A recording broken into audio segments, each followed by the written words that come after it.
Yeah, hi. Peter Hudson in the role of Head of Training Recruitment of the World Golf Teaching Federation.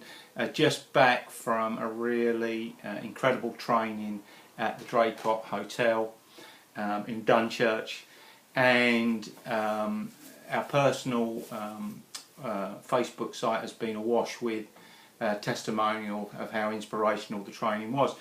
And you know, a lot of the reasons it was so inspirational, because each and every person on that training was in their own right, was inspirational to the others on the course and to me.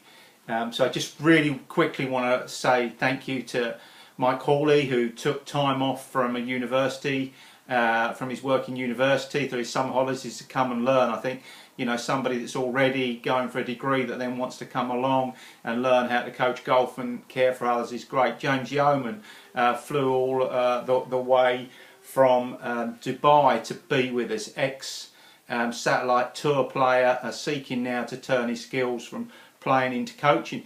And the inspiration there was that he was open-minded. He was willing to look at the last 10 years of everything he'd learned about coaching and actually decide that there's a better way, a more open way. And at the end, the fact that he turned around and said, you know, finally I understand some of the things my dad's telling me, which I think was brilliant. Rob Townsend, used to training horses and getting big kicks.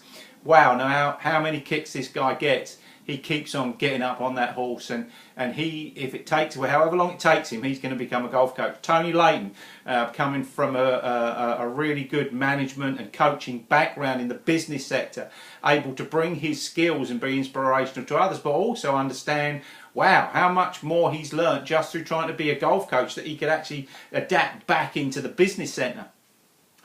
Brian Ross works and helps with the England training camp with the U's. I've known him for some time now. He trained with me first 3 years ago, came to the course to try and finally qualify.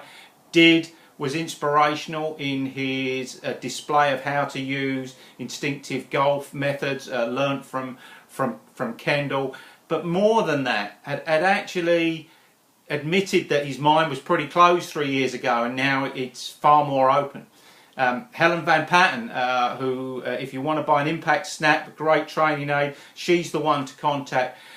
Drove in from 5 o'clock in the morning to be with us all day, after working a 12-hour shift and going back to a 12-hour shift the next day. But the fourth or fifth time we've seen Helen. Gary Goymer, again, inspirational in the fact that he actually, the learning process that I've given, he's discarded. That's not his way. He's going to do it his way. And, you know, he just keeps on learning, keeps on coming back. Paul Adams, we've seen for the about the fourth or fifth time. He's a great golf coach, been coaching for a long while in Australia, all around the world. Still wants to come here and learn. Still knows there's so much more to learn. I mean, that's just incredible.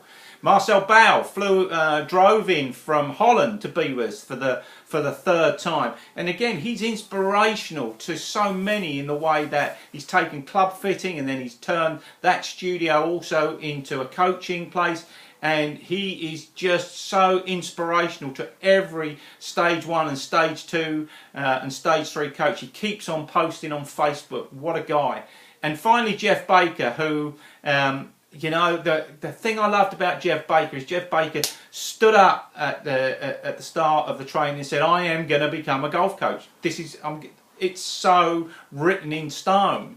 And what was quite incredible about what Jeff did is Jeff worked one night with the stage 1 guys working through the written exam, and he managed to get every question absolutely 100% right. And for him to know that back to front after only 2 goes is quite remarkable. So everybody was inspirational to everybody else. Hopefully I was a little bit inspiring to some of these guys. But what a great session. I can't wait to look forward to the rest. I just had to tell you guys how inspirational they were. Thank you for listening.